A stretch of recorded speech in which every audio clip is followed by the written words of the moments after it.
옛날 옛적 한국 경남 지역 사천에는 맑고 푸른 바다가 있었다. 이곳의 바다는 눈부신 햇빛에 반짝이는 모래사장과 무성한 해초로 가득 찬 아름다운 곳이었다. 그러나 이 바다는 사람들에게 있어 단순한 아름다움 이상의 의미를 지니고 있었다. 이곳에서는 용왕이 바다를 지키고 있다는 전설이 전해 내려오고 있었다.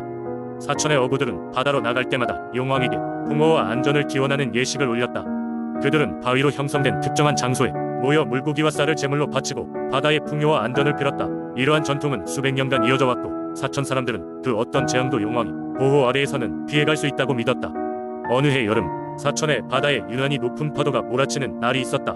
상황이 점점 악화되며 어부들을 포함한 마을 사람들은 큰 걱정에 빠졌다. 많은 배들이 출항 못한 채 항구에 묶여 있었고 바다를 주름잡던 노련한 어부들도 어찌할 바를 몰라 발을 동동 구르고 있었다. 한날 저녁, 마을의 장로는 침울한 분위기를 바꾸기 위해 모두를 소집했다. 장로는 여러 이야기를 들려주며 용왕의 전설을 다시 한번 강조하며 마을 사람들의 사기를 북돋우려 했다. 장로는 용왕이 바다를 지키는 것처럼 우리도 믿음과 용기를 지켜야 한다고 말했다. 장로의 말이 끝나고 마을의 젊은 어부 이태식이 나섰다. 우리가 용왕에게 조금 더 정성을 들여야 할 때인 것 같습니다. 우리의 힘을 합쳐 더 큰 재물을 바칩시다. 이태식의 발언에 마을 사람들은 용기를 얻고 힘을 모아 제단을 꾸몄다. 그들은 바다에서 가장 큰 물고기와 가장 잘 익은 과일을 모아 용왕에게 드리는 제물로 삼았다. 제물을 바친 후 날이 밝아오자 거짓말처럼 거센 파도는 잦아들었고 다정한 바람이 불어오기 시작했다. 마을 사람들은 이러한 변화가 용왕이 받아준 제물 덕분이라 믿었고 그 해는 풍어가 이어졌다. 사천의 사람들은 바다의 신비로움을 경외하며 용왕을 믿고 그에게 감사하는 마음을 한층 더 깊이 간직하게 되었다.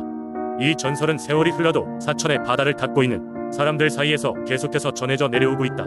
시간이 지나며 많은 것들이 변했지만 용왕을 향한 그들의 신앙은 여전히 변하지 않고 그들의 삶에 굳건히 자리 잡고 있다. 두 번째 이야기. 옛날 옛적 고요하고 평화로운 태안의 바닷가 마을에는 바다의 신을 모시는 특별한 할매가 살고 있었습니다. 그녀의 이름은 차례로 전해 내려온 붓할매였지만 사람들은 그녀를 친근하게 할매라고 불렀습니다. 할매는 바닷가의 모든 삶과 밀접한 연결을 가지고 있었으며 마을 사람들은 그녀가 신과 이야기를 나눌 수 있다고 굳게 믿고 있었습니다. 할매는 매년 겨울 바다의 신을 달래고 마을의 평안과 풍요를 기원하는 큰 굿을 벌였습니다. 이때면 마을 곳곳의 사람들이 한 곳에 모였고 그녀의 주도의 아래 제물과 향을 바치며 하늘로 기원을 올렸습니다. 바람은 그 의식을 감싸돌았고 파도는 평소보다 더 조용히 마을 해안을 키스하듯 다가왔습니다. 그 무렵 할매는 추운 겨울에도 거친 바닷바람에도 아랑곳하지 않고 춤을 추었고 그녀의 동작 하나하나에는 마치 바다의 신이 묶여있는 듯한 위험이 느껴졌습니다. 하지만 어느 해 겨울 마을에는 전염병이 돌기 시작했습니다. 점점 더 많은 이들이 병에 걸려 몸져 눕게 되자 사람들은 두려움에 떨었습니다. 더 이상 버틸 수 없게 된 사람들은 할매에게 도움을 요청했습니다. 할매는 매서운 눈빛으로 먼 바다를 바라보더니 마을 사람들을 모았습니다. 그녀는 굿을 열겠다고 선언하며 이번 굿은 전과는 다른 특별한 것이 될 것이라고 했습니다. 그날 밤 마을 사람들은 바닷가에 큰 불을 지피고 제물과 꿀, 수확한 과일을 준비했습니다. 할매는 아름다운 무늬가 새겨진 전통 의복을 차려입고 마을 사람들과 함께 굿판에 섰습니다. 그녀는 손에 들고 있던 방울을 흔들며 하늘을 향해 목청껏 외쳤습니다. 그녀의 목소리는 바닷바람에 실려 넓은 바다로 퍼져나갔고 거칠게 몰아치던 파도가 차츰 잔잔해지기 시작했습니다. 굿이 무르익자 하늘에는 어두운 구름이 걷히고 쏟아질 듯 많은 별들이 그 자리를 채웠습니다. 사람들이 두 손을 모아 하늘을 보며 기도하자 할매는 한 마리의 학처럼 바다를 향해 춤을 추기 시작했습니다. 그녀의 춤사위는 마치 바다의 흐름을 맞추듯 절묘했고 사람들은 그녀가 바다의 신과 대화를 나누고 있음을 확신할 수 있었습니다. 다음 날 믿기 어려운 일이 마을에 일어났습니다. 병에 걸렸던 사람들이 빠르게 회복하기 시작한 것입니다. 사람들은 모두 기뻐했으며 할매가 바다의 신과의 교감을 통해 마을을 구했다고 굳게 믿었습니다. 그 후로도 태안의 마을 사람들은 해마다 할매 굿을 이어갔고 그 전통은 지금도 여전히 이어지고 있습니다. 할매와 바다의 신의 이야기는 후손들에게 대대로 전해져 내려오고 있으며 바다를 사랑하고 그 힘을 존중하는 마음이 언제나 그 속에 담겨 있습니다. 오늘날까지도 태안의 바다는 얼굴을 잃지 않고 평화롭게 마을을 지켜주고 있습니다. 세 번째 이야기. 옛날 옛적 전남 고흥의 푸른 해안가에 자리 잡은 작은 마을에는 용천사라는 오래된 절이 있었습니다. 이 절은 마을 사람들 사이에서 신성한 장소로 여겨졌고 그 이유는 마을을 보호하는 용의 전설 때문이었습니다. 전설에 따르면 아주 오래전 이 지역은 풍랑이 잦은 곳이었습니다. 1년 중 절반은 거센 파도를 마주해야 했고 바다는 마치 마을을 집어삼킬 듯한 위협이었습니다.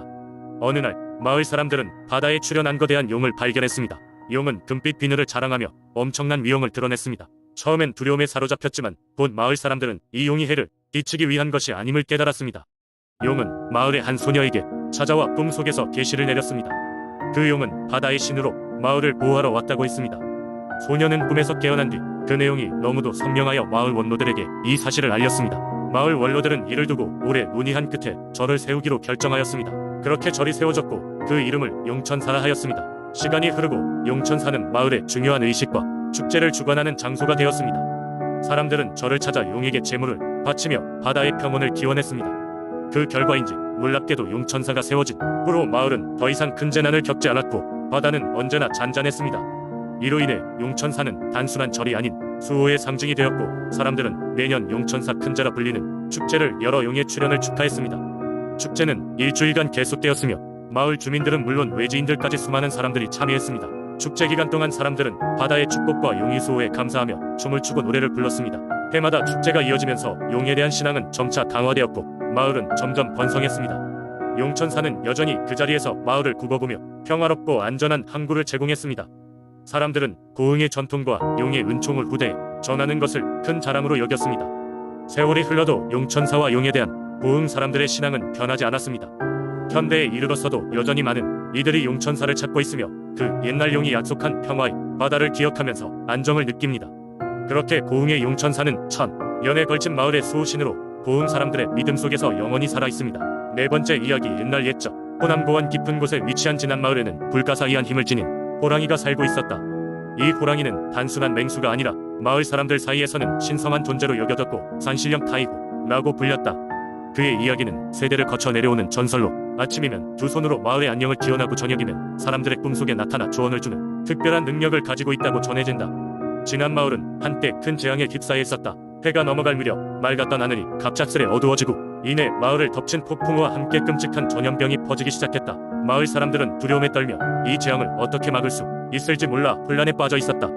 그때 마을의 원로인 할머니는 전설로만 들리던 산신령 타이구가 떠올랐다. 그녀는 마을 사람들을 설득해 산신령에게 도움을 청해야 한다고 제안했다. 모두가 호랑이를 찾기 위해 깊은 산속으로 들어가길 망설였으나 그중 용기 있는 젊은 청년 준수가 할머니의 제안을 따르기로 결심했다. 준수는 짐을 챙겨 이른 아침부터 산을 오르기 시작했다. 햇살이 나무 사이로 스며들고 파란 하늘 아래 수많은 새들이 지저귀는 가운데 준수는 묵묵히 산을 올랐다. 며칠을 지나도 호랑이의 흔적조차 찾을 수 없던 어느 날 밤 준수는 길을 잃어버리게 되었고 피곤함에 그만 쓰러지고 말았다. 그런데 꿈속에서 웅장한 목소리가 들려왔다. 젊은 여행자여, 무엇을 그리 바라는가? 꿈속에서도 자신의 목표를 잊지 않은 준수는 담대하게 대답했다. 마을에 내려진 재앙을 멈추게 해주세요. 그러자 목소리는 따뜻하지만 강단 있게 말했다. 진심이 담긴 모습이구나. 나의 힘을 빌려주마. 돌아가서 사람들에게 산신의 힘을 전하거라.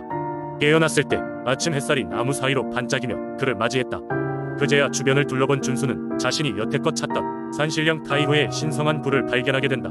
불 안에는 신비로운 문양이 새겨져 있었고 준수의 가슴 속에서 믿기 힘든 평화로움이 솟아오르기 시작했다. 그는 다시 마을로 되돌아가라는 계시처럼 산을 내려가며 희망에 찬 발걸음을 내디뎠다. 마을에 돌아오자마자 준수는 산신령 타이구가 전해준 메시지를 모두에게 전했다. 마을 사람들은 그의 말을 듣고는 각자의 마음 속에서 작지만 강한 믿음을 키우기 시작했다. 그 믿음은 점점 퍼져나가 마침내 마을 전체를 하나로 묶었다. 사람들은 함께 모여 기도를 드리고 화합을 다짐했다. 놀랍게도 거짓말처럼 폭풍우는 멈추고 전염병 역시 서서히 사라졌다. 진안 마을 사람들은 다시금 행복을 되찾았고 이는 마을 역사의 전환점이 되었다. 사람들은 산신령 타이구의 이야기를 교훈으로 삼아 소중한 것을 보호하기 시작했으며 여전히 마을의 테두리 안에서 그의 이름을 존경과 감사로 간직하고 있다. 그리고 그 전설은 지금도 진안의 아이들에게 꿈과 희망을 주며 전해지고 있다.